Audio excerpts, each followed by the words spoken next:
Bienvenue autour de notre émission La Pensée du jour.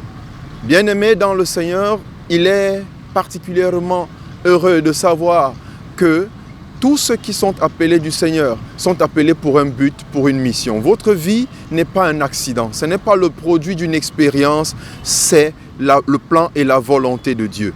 Et la volonté de Dieu était par le départ que l'homme soit heureux. Et l'un des aspects qui constituait ou qui favorisait ce bonheur, c'était le mariage.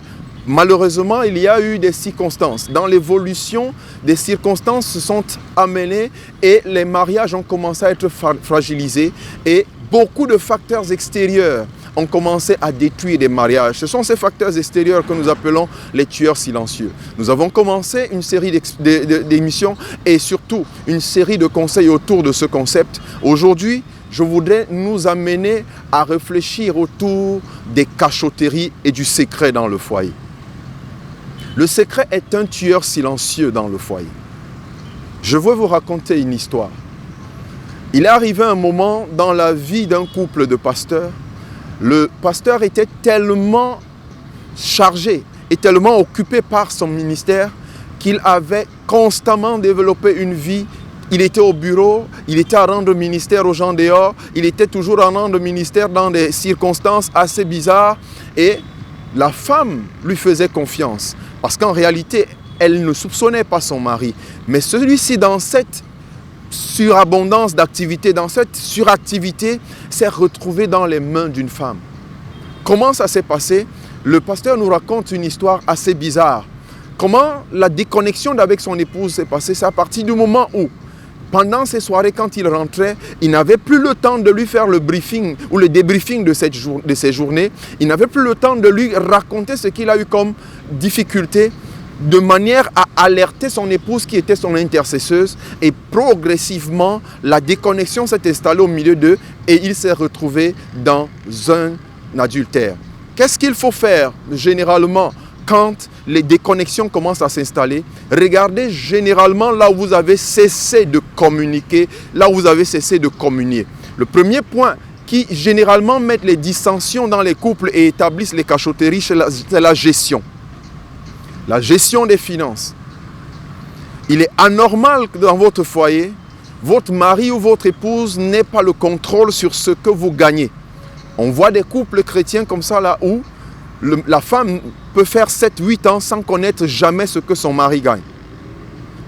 Et celui-ci ne se sent même pas obligé de faire une déclaration. Écoutez, c'est une erreur capitale que de gérer sans introduire votre partenaire. L'épouse que vous avez n'est pas seulement une nourricière ou quelqu'un qui va venir fabriquer les enfants, c'est votre collaboratrice, c'est votre partenaire. Et dans une activité ou dans une affaire, quand le partenariat est brisé, l'affaire est détruite.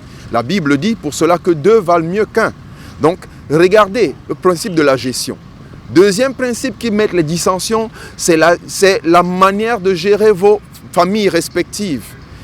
Quand vous faites des choses dans le secret pour vos familles, à l'insu de votre partenaire, vous êtes en train de passer un message capital. Vous êtes en train de dire à votre famille, mon mari, ma femme n'aime pas que je fasse ceci pour vous. Voilà pourquoi je peux le faire en secret, je peux le faire en cachette. C'est une erreur à ne jamais commettre. Sachez une chose, chers amis, si vous êtes mariés, que la famille de la femme ressente la présence du mari et que la famille du mari ressente la présence de la femme. Vous, couple, quand vous avez quelque chose à faire, commissionnez. Vous, si c'est dans la famille de l'homme, que l'homme commissionne sa femme.